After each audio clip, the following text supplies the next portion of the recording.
I am going to try to take this whole thing to the head right now. It's like the size of a Fiat, but... We believe in you. Yeah. Yay! Not my first rodeo.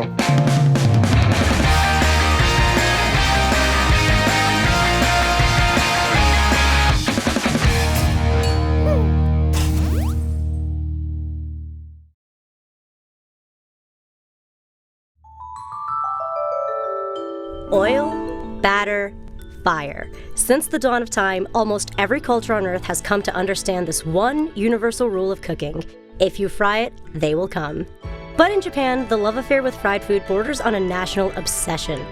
To truly understand the heart of fried food in Japanese cooking, it's best to begin with the delicate centuries-old art of tempura. I'm heading to Secchu Yokota, an 8-seat tempura counter on the Lower East Side of Manhattan, where Chef Atsushi Yokota is using fresh, seasonal ingredients to build a fried food omakase that bridges flavors from the East and the West.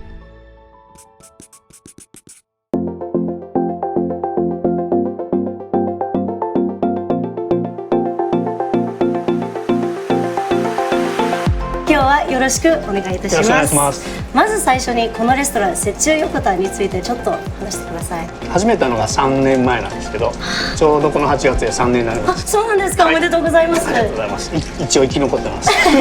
ニューヨークで。ニューヨークで。はい、まあ一応始めたきっかけっていうのは、僕は基本的にフレンチのずっと修行していたので、こちらでも一応フレンチやったんですけども、このニューヨークで。そうですね。あ、そうなんですか。天ぷらが実は大好きで。個人的に天ぷらが好きで、個人的にずっと食べたいなと思ったんですけど、なかなかこの天ぷらの専門店ができなくて、それで自分でやっちゃったというね。すごいですね。やっぱりアメリカで揚げ物というとどうしてもジャンクフードに近いものをちょっとイメージしちゃうんですけど、でもそれに比べて日本の天ぷらはとてもデリケートで繊細なところがあるので、基本的に江戸前寿司と同じクオリティですよね。火を使ってるか生で出してるかっていうだけで、ほとんどクオリティは変わらないと思います。こういう形の天ぷら屋さんっていうのはオイルもほとんどリンチ以下で揚げてるので、ディープフライじゃないですね。そう、本当になんかそうですね。テクニック的にも結果的にもディープフライではないので、結構シンプルなんですね。あまり余計なものは入ってないんで、本当に卵と水とフラワーだけですね。天ぷらって日本でもいろいろな食べ方があるので、うどんだったりやっぱり、やっぱりそういう基本的に始まりが屋台のね天ぷらから始まったので、そこから来てるもんで、やっぱり庶民がスタートですよね。ですね。でも基本的に日本の食べ物ってね、一般から上がっていく形が多いんで、だから気が付くとこんな形もできてる。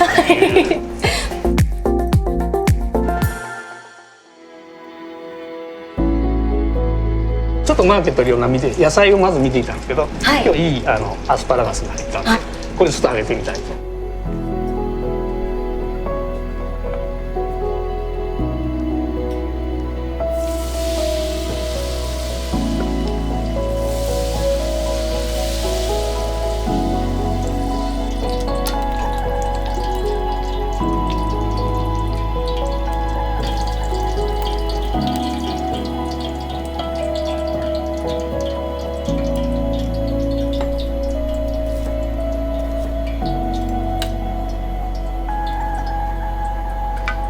今ちょっとホワイトアスパラガスが上がりました。ありがとうございます。素敵。一口目はもうそのままダイレクトで食べていただいて、そのものの味を確認していただいて、それから次お塩といって最後天出しという形で一応3種類切ってます。ではいただきます。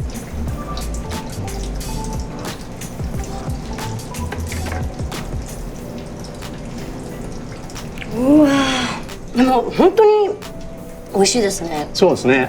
とても軽くて。野菜は天ぷらが一番うまいような気がする。思います。本当に思います。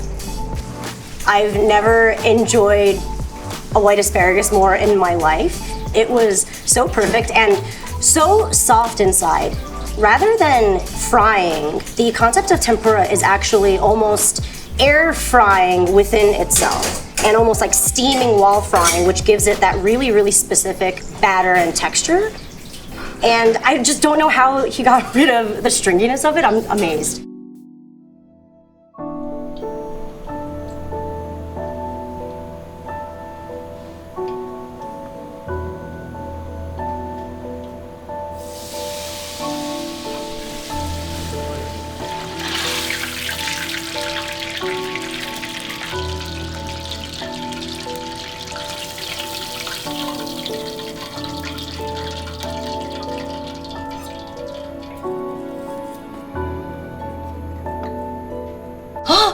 はい、こちらの縦貝、北海道の縦貝ですね。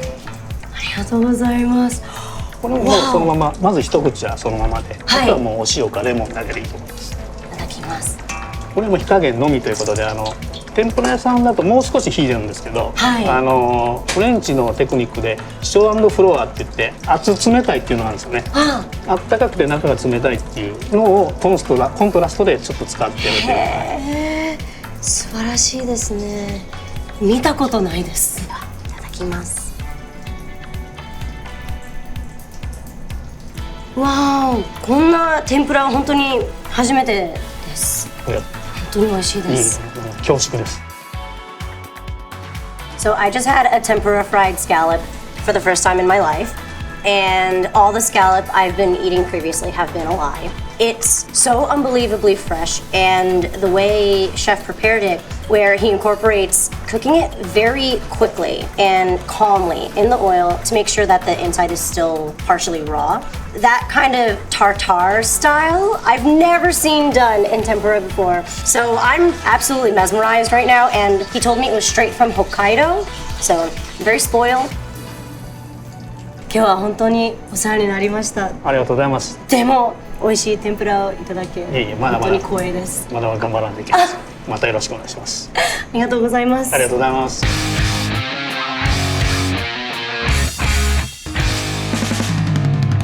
Tempura may represent the lighter, more refined side of Japanese fried foods, but there's also a time and a place for a greasy bucket of fast food fried chicken. Though it might come as a surprise to customers in the US, Kentucky Fried Chicken is incredibly popular throughout Japan, particularly around Christmas time. Millions of Japanese families choose to celebrate the holiday with the Colonel, often reserving KFC's red and white buckets weeks in advance. Tradition of eating KFC on Christmas begins in 1970 with a man named Takeshi Okawara, the manager of Japan's very first Kentucky Fried Chicken. Though the details are murky, legend has it that Okawara overheard a foreign couple at the restaurant complaining that they couldn't get a roast turkey on Christmas. The conversation sparked something in Okawara, and one night a vision of a party barrel filled to the brim with fried chicken came to him in a dream. Okawara's location began offering fried chicken as a substitute for turkey during the holidays, and by Christmas 1974, KFC Japan had started offering the popular party barrel promotion across the country. Christmas ni wa Kentucky, or Kentucky for Christmas, was officially born. Today, eating KFC on Christmas remains a beloved tradition. According to the BBC, more than 3 million people celebrate Christmas with KFC in Japan, accounting for roughly 1/3 of the company's yearly sales in the country. What began as a clever marketing scheme is now a hugely important part of Japanese life come December. While tempura and KFC both hold a special place in Japan's heart, there is, of course, a happy medium. Tonkatsu is a crispy pork cutlet that's been covered in panko breadcrumbs, dunked in a deep fryer, and laid next to a mound of shredded cabbage. Tonkatsu can be found in almost every neighborhood in Japan, but in New York, Katsuhama on West 55th Street is one of the only restaurants that focuses specifically on the dish. To help me connect the dots from tempura to tonkatsu, I'm meeting friend and restaurateur Sakura Yagi for lunch. Joining us is TV icon and Japanese food obsessive Adam Richman, who's always ready to dig into a plate of fried food no matter what country he finds himself in.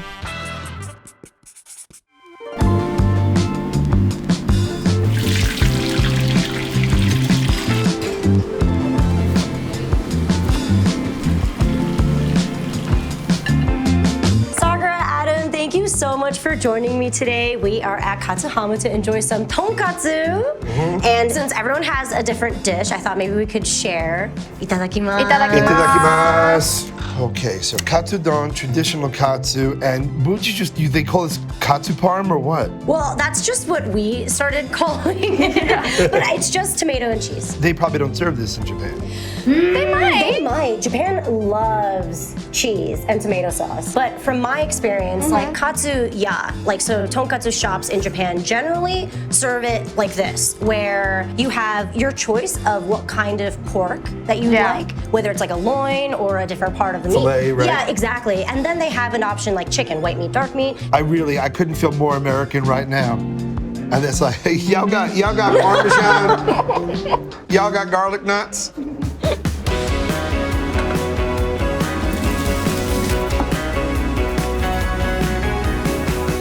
What's your opinion of it? How's the flavor? Yeah. How's the Parmesan katsu? You know what? It's a fine tomato sauce, but if I want tonkatsu. Like I want the cutlet. I love the irregularity. You know, panko has much better surface area than finely ground Italian breadcrumbs.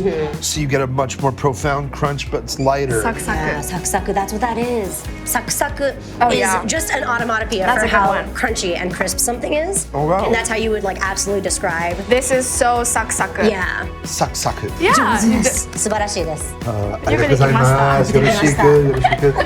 I'm trying my best here, folks. I'm just treading water. No, Like, honestly, you're very good. Like, I'm very impressed. Genuinely Aratagatsuki impressed. desu. I said I like you.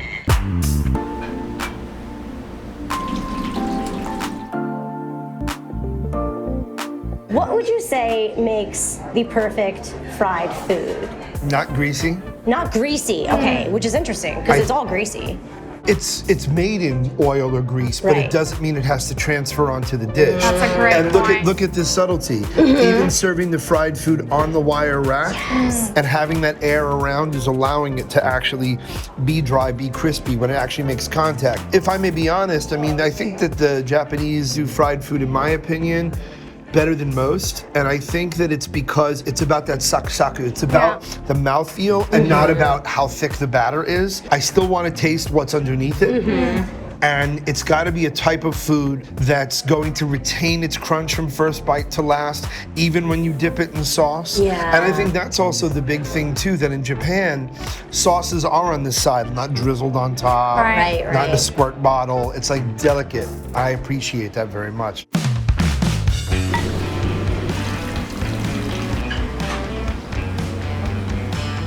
May I try yours? Yes, please do. So where's the egg part? It's supposed to be cracked and just laid on top. I'd say in Japan we use a lot of raw eggs, but in the U.S. like that's not really a thing yet. It's not kosher, yeah. Right, it's a little bit more like kind of scrambled and draped on, more like a half raw omelet type of thing. I am gonna try to take this whole thing to the head right now. It's like the size of a Fiat, but We believe in you. Yeah. Yay! not my first rodeo. So Japanese uses a lot of puns, and we are very creative about our terminology and phrasing. But tonkatsu is actually a lucky food that we eat sometimes before we go either into competition or before maybe we take a test, some Really? entrance exams. Yeah. So katsu means to win. So even though katsu in this case it's katsuretsu, as in a shortened form of cutlet, it also is a pun for wanting to win. So you usually eat something like this, you eat katsu before you go into something that you must win at. Did you have any rituals of your own before going into food competitions? Hell yeah. So the least macho of all, while doing Man versus Food, was calling my mom. And it's funny how she would downshift from like Jewish mom to like Mickey and Rocky, and like this. She'd be like, and she would say the same thing. She goes, Best mom. be smart, be safe, be strong, and let them know where you come from. You show them where Brooklyn's in the house. I said, all right. I have a question for you guys. Do you Yeah. guys have rituals before you eat? Certainly itadakimasu. For is sure. For Love sure. that. Yeah, you must before you receive a meal. And then other than that, I guess oshibori is kind of a part of it, like where The you towel? clean your hands with a hot towel.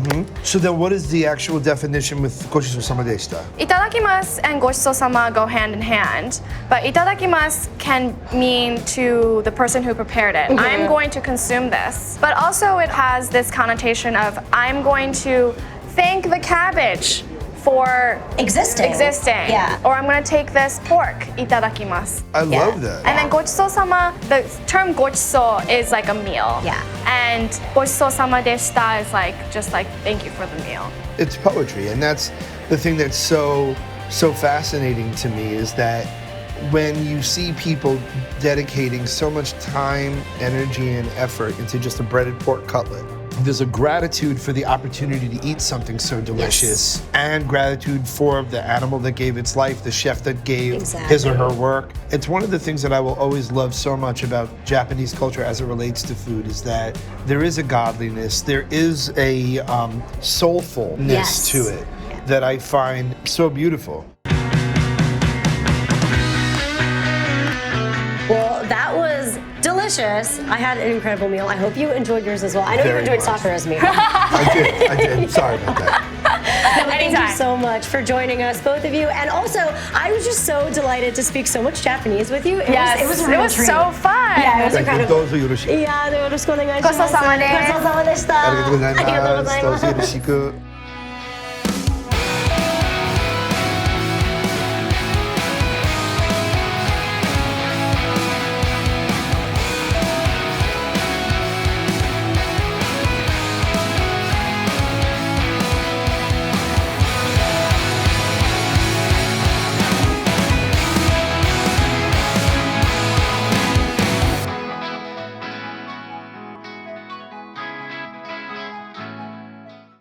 Thank you so much for watching Gochi Gang. I so appreciate it. Sean, should they like and subscribe? Like and subscribe, or else. Thank you.